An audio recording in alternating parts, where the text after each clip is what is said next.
गुरु महाराज की जय, मैया भवानी की जय, कार्तिक गणेश की जय, समस्त देवी देवताओं की जय। गुरु भाई गुरु बहना, हमरा तरफ से कोनो अगर गलती हो तो क्षमा करब लोगिन। और शिव चर्चा कथा के पूरा सुनब लो। पूरा सुनले में पता चली कि इस कहानी में का रहस्य बा। और कोनो गलती हुई तो हम बार बार क्षमा मांगतानी। चैनल के अगर अच्छा लगी तो लाइक सब्सक्राइब करब लोगिन और कमेंट करके जरूर बताएब लोग कि कैसन लागल, काहे से कि हमहू चैनल पर नया बनी। एक दिन के बात है, एगो जंगल में जौन बा एगो सुगा एगो सुगी रहत रहल लो। वो जंगल में सुगा सुगी रहत रहल लो, अपन दिन बितावत रहल लो।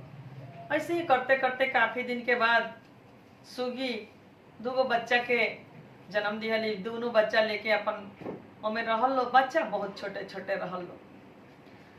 अभी पंख ना जामा रहल तब तक कोई जंगल में आग लग गए।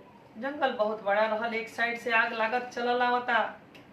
आ सुगा उड़ उड़ के जाके देखा तरन त आग धीरे धीरे बढ़त चली आवता। सुगा आवतारन और आके अपना सुगी से कहतरन कि ये सुगी, आग तो बढ़त चली आवताटे, अब चल ई जंगल छोड़। सुगी कहली कि ना, हम ना जंगल छोड़ब। कैसे छोड़ब? बच्चा बहुत हमारे छोटे छोटे अलहर बा लोग एकदम, कैसे हम छोड़ब? कि ना, सुगी अपन हट छोड़।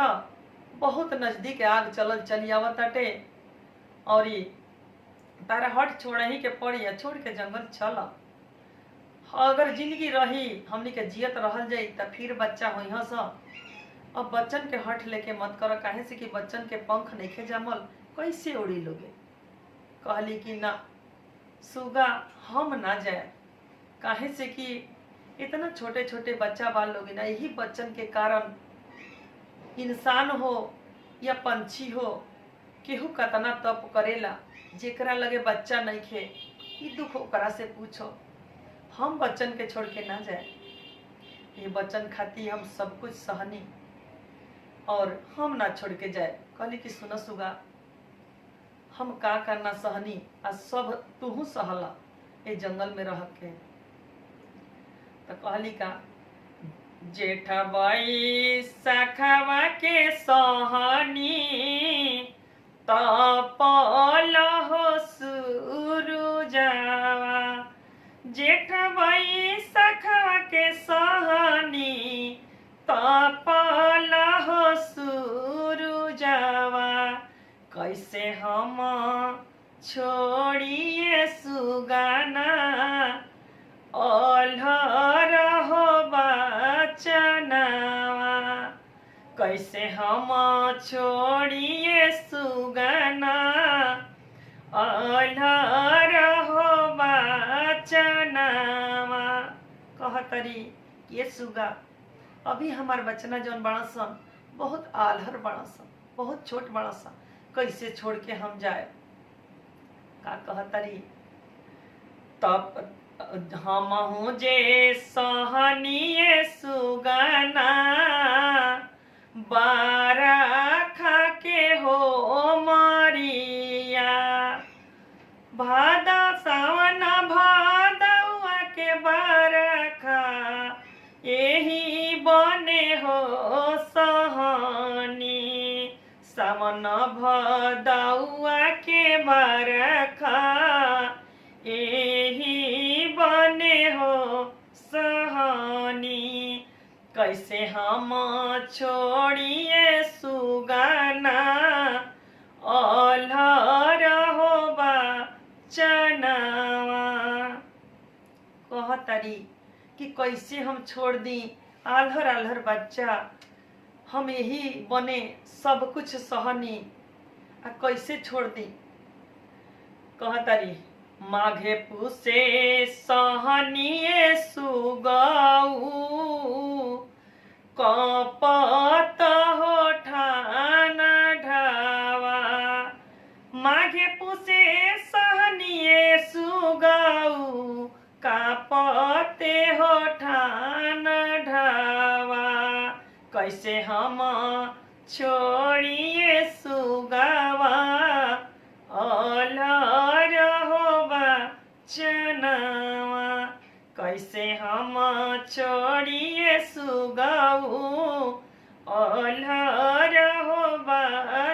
नावा। इतना बात जब कहतरी कि हम कौनो हालत में ना छोड़ब, यही में जंगल में यही वन में हम सब ताप सहनी। आ छोटे छोटे बच्चा बालो संग ही जर जाए मर जाए, लेकिन हम ना बच्चन के छोड़ के जाए। ये बच्चा के कारण कौन कौन दुख सहे के पड़ता। तो सुगा कहलन कि सुन, अगर तू ना जाइबू तो हम जातनी, काहे से कि तारा संगे संगे हमहू जर मर जाए। नैखू मानत, जिद नैखू छोड़त तो हम जातनी, कह के सुगा वही से उड़ के चल जाता रन। अब सुगा उड़ के चल जाता रन, आ जंगल में आग बढ़त चली आवता। अब सुगी रोवतारी, आ का कहतारी, अब केहू नहीं खेलौकत। कहाँ बानी शिवा हो गुरु, अगिया हो भूतई थी। कहाँ बानी शिवा हो गुरु, अगिया हो भूतई थी। मोरा गोदे बाड़े गुरुजी, अलहर हो बचनावा। मोरा गोदे बड़े शिव गुरु, अलहर हो बचनावा। अब जौन बा शिव गुरु के पुकारे लगली, रोवे लगली। आ लगली वही टाइम से नमो शिवाय नमो शिवाय नमो शिवाय एक गोड़ पर खड़ा होके अब करे लगली। जब एक गोड़ पर नमः शिवाय करे लगली, तो शिव गुरु, हे गुरु बहिना, शिव गुरु इतना महान हमी कि केहू के दुख ना देखल जाला। वहाँ के जब पुकार सुननी तो सुन के वहाँ आवतनी, आ कहतनी कि ये चिड़िया तहरा पर कौन दुख पड़ल बा, आ काहे पुकार करतरू। कहली कि हे महादेव, आप तो देवों के देव महादेव, हम सब कुछ जाने नी। आग चलल आवता, 2 गो आल्हर हमार बच्चा बड़ा सन खोता में, हम का कैसे लेके उड़ाए या कैसे हम छोड़ के जाए। हम छोड़ के तो जा ना सकेनी। अब रउए भरोसा बानी, चाहे हमनी के जरे दीही या हमनी के बचा ली, हे गुरु करके हाथ जोड़ तरी। ओकरा बाद अब शिव गुरु जैसे सुननी वैसे जटा से गंगा निकालतनी, आ गंगा से प्रार्थना करके छुड़ावतनी। जैसे गंगा अपन धारा मारतनी, वैसे जंगल का सगरो आग बुता गई। ओकरा बाद अब बड़ा सुखी पूर्वक धीरे धीरे हरियाली आवे लागल। सुगा दूसरा जंगल में पहुंच जाता रन, आ देखता रन कि अब तो आगे में बुता गए। अब काफी दिन के बाद ओने से लौट के आवता रन, तैने का देखता रन, दूसरा डाढ़ी बैठ जाता रन, आ देखत रहता रन कि दोनों बच्चा बड़ हो गई बड़न। आ सुगी से कहता रन कि माई, तू खोता में बैठ रह, तू मत जा, हमनी के तहरा के दाना चारा ले आए जा, तहरा के खियाए जा, तू मत जा। अब ये उम्र में जौन बा तू बैठ के खा, हमनी के ले आए जा। अब वो बैठल बैठल दूसरा डाढ़ी देखत रन कि दोनों बच्चा ले आवत सन, आ माई के मुंह में खियावत सन। जैसे माई अपना बच्चन के खियौले रहली, वैसे ही वो अपना बच्चन के खियावत रन। गुरु भाई गुरु बहना बनला के बनल तो मिलेला, लेकिन अपन पति या अपन पत्नी दुख सुख में साथ छोड़ जाए तो एकरा से बढ़ के कुछ ना कहाला।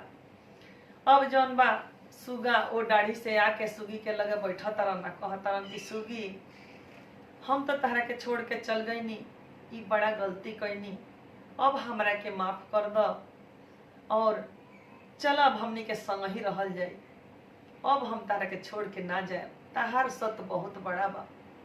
वो कहली कि ना, अब हम तारा संगे कहीं सुखी पूर्वक खातिर ना जाए, हम अपना बच्चन खातिर जियब आ बच्चन खातिर मरब। काहे से कि बच्चा हमरा के सेवा करता न सन, जाना बच्चन खातिर कहीं नहीं। तो अब कहली कि ना, अगर रहल चाहब तो तू रह, अब हम कहीं जाएब ना, यही जो सारा सुख भोग। ये तरह करके अब उनको होश खुलल। अब सुगा से कहतरी कि देखो, खाए के आ पेट भरे के तक केहू खा ली या पेट भर ली, लेकिन शिव गुरु देव के देव महादेव यहाँ के जाप कैला में केहू निराश ना होला। अब संग ही जाप कैल जाई। का कहली, पहिला में दाया मंगबो, दूसरे में चारा चावा। पहिला में दाया हो मंगबो, दूसरे में चारा चावा। तीसरे में करबो ये सुगना, शिवा गुरु पर नमावा। तीसरे में करबो ये सुगना,